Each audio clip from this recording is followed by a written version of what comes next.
Welcome to Rooted and Rising. We bring powerful promises from the Bible to life through relatable, modern-day stories.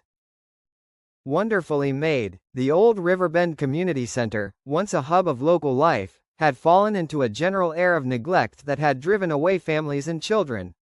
But a group of passionate residents, led by the energetic and determined Zandra, saw not a run-down building but a beacon of hope.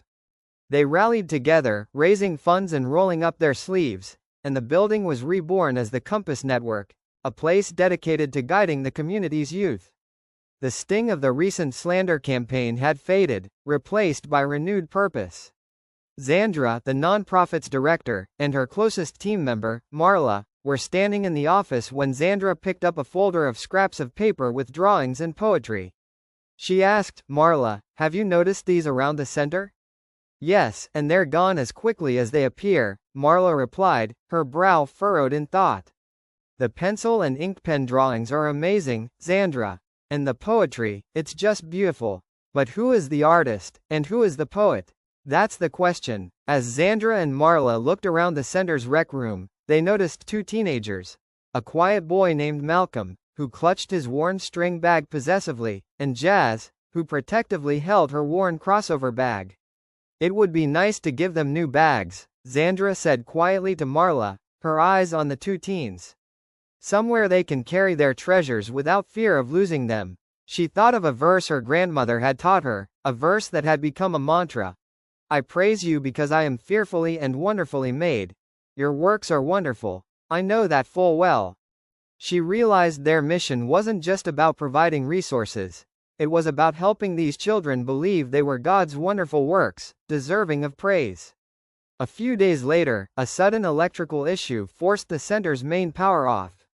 The bright overhead lights flickered and died, plunging the room into a rare, peaceful quiet. With no screens to distract them, the usual loud energy gave way to hushed conversations.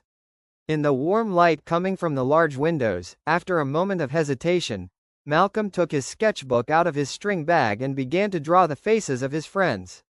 The silence of the room was broken only by the soft, rhythmic scraping of chalk on paper. Across the room, Jazz saw Malcolm's quiet bravery. Inspired, Jazz finally opened her crossover bag, took out a notebook, and, clearing her throat, she read aloud a poem she had been working on. A moving piece about the courage it takes to find your voice in a world of noise. The words were raw and beautiful, a reflection of their unspoken struggles. The other teens listened, captivated. Malcolm's art was a window into their lives. Jazz's poem, a reflection of their unspoken struggles. When the reading was over, a long silence hung in the air, filled with a new kind of respect. Malcolm and Jazz finally met each other's eyes across the quiet room. A shared, knowing smile passed between them. They had found a common link, a mutual understanding born of shared courage. Later, as the lights came back on, Zandra and Marla watched the two. Malcolm, with a new confidence, carefully signed his drawing for the first time and handed it to a friend who had been listening intently. Jazz, meanwhile, left her notebook open on the window seat, the first page of her poem a subtle invitation to anyone who might want to read it. The whispers had stopped. The unique gifts of two young people had blossomed, not through a grand, sweeping moment, but through a quiet act of vulnerability. Zandra knew that this was the truest form of the Compass Network's mission: to help every child see that their unique wiring was not a flaw, but a precious gift from a wonderful creator. See faith in action, growing like a thriving garden, one inspiring story at a time.